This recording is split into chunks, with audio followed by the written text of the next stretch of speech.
Jacob Roth here on the Rural Radio Network, and it's time for Fridays in the Fields, brought to you by FNBO, the Great Big Small Bank.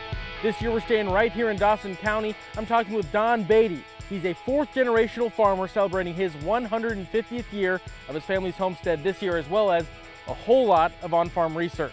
So Don, what has it all led to just kind of still being here 150 years long into the family? I feel extremely fortunate. My great-grandparents immigrated from England, homesteaded a half-mile south in April 26, 1873. And that was right when Plum Creek, now Lexington, was being founded. And so they were some of the original homesteaders of the area. So we feel very fortunate. We love the community and wouldn't want to live anywhere else.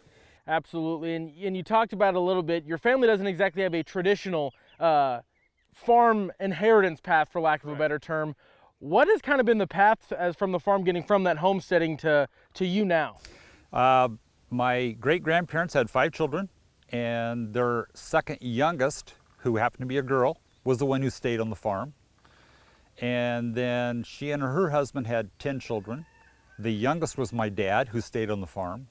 My parents had 5 children. I'm the youngest, and I'm the one who stayed on the farm. And then I'll be retiring in a few years, and I have 2 daughters who are going to take over the farm. So we don't do the traditional oldest son gets the farm bit. We basically, our motto has always been whoever wants to farm is the one who should be farming. Research was kind of our big thing. What kind of got you into the research kind of realm of things? Because it's kind of not a thing that every farmer necessarily ever goes down that route when they're going through their day-to-day business. I got into the research side somewhat by accident, and also I guess I was brought up that way. My dad was always an innovator. He always thought if you didn't try something new, you were going backwards. And so every year he tried doing something different, something new, trying things out to improve how we farm. Because as we both know, technology is changing, all the things are changing, but you need to have a way of evaluating whether these are good changes or bad. And so about 6 years ago, I was visiting with some University of Nebraska Extension personnel about their on-farm research. And we had a new crop production specialist in Dawson County, Sarah Sivitz.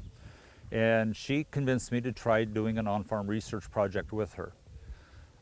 So I said, okay, I'll do one the first year. Well, before we got to planting, 1 became 3. The next year was 5. Next year was 7. You can see where the trend was going.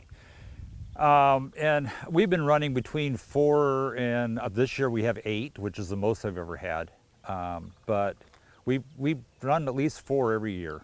And part of it is I've done some research, thought, and reading a lot.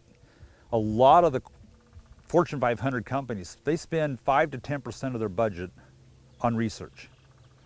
And I really think farmers should be investing 5 to 10% of their acres in research. Just because what works on my farm may or may not work on your farm. And what works in Lincoln won't necessarily work here. So that's why I like to use the on-farm research. It gets the expertise of some of the university extension crop specialists, but it's done on my farm using my equipment with my ideas.